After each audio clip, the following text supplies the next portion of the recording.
నిన్నే Arcelor Mittal, yesterday Google, ఇలాంటి ప్రతిష్టాత్మకమైన కంపెనీలు, వరల్డ్ బెస్ట్ కంపెనీస్ అన్నీ ఆంధ్రప్రదేశ్కి వచ్చాయంటే అది లోకేష్ చూపించిన చొరవ అని చెప్పి కూడా నేను మీకు తెలియజేస్తున్నా.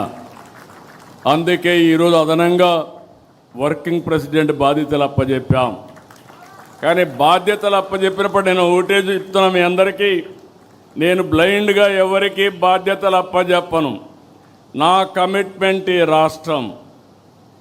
48 సంవత్సరాలుగా రాజకీయాల్లో ఉన్నా.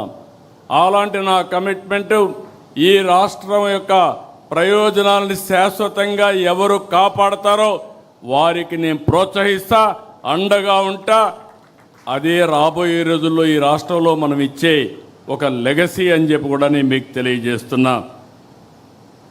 ఈరోజు ప్రతిపక్షంలో పోరాటాలు చేస్తే జనం హర్షిస్తారు. కానీ అధికారంలో పదవి అంటే అటు ప్రజల్ని ఇటు పార్టీని మెప్పించాలి, ఒప్పించాలి, మార్పు చేసి చూపించాలి. మీ పనితీరుపై నమ్మకంతో పార్టీ ఇచ్చిన పదవికి న్యాయం చేయండి. అందరితో సమన్వయం చేసుకోండి. నిర్ణయాలు తీసుకుని పార్టీని ఎక్కడికక్కడ ముందుకు నడిపించడంలో అందరూ కూడా ముందుకు పోవాల్సిన అవసరం ఉంది. ప్రతి పోలింగ్ బూత్లోనూ మనం బలపడాలి.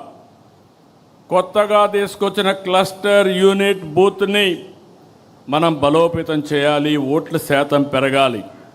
మీరందరూ బ్రహ్మాండంగా పనిచేస్తున్నారంటే 2024లో వచ్చిన ఎన్నికల్లో వచ్చిన ఓట్ల కంటే ఎక్కువ సాధించగలిగితే అప్పుడే మీరు సమర్థవంతంగా పనిచేసినట్టు. ఇది మీ అందరికీ గీటు రాయి. ఇదొక ప్రతిష్టని మరొకసారి మీ అందరికీ విజ్ఞప్తి చేస్తున్నా. సవాళ్ళు ఎన్నో ఉంటాయి. 24 ఎన్నికల ముందు పరిస్థితులు, ఎన్నికల ఫలితాలు అన్నీ మీకు తెలుసు.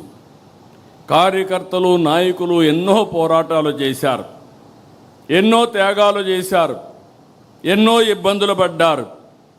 నాకు ప్రతి ఘటన, ప్రతి ఒక్కరి పోరాటం, ఆ రోజుల్లో మిమ్మల్ని కాపాడడానికి నేను పడిన తపన నాకు అనునిత్యం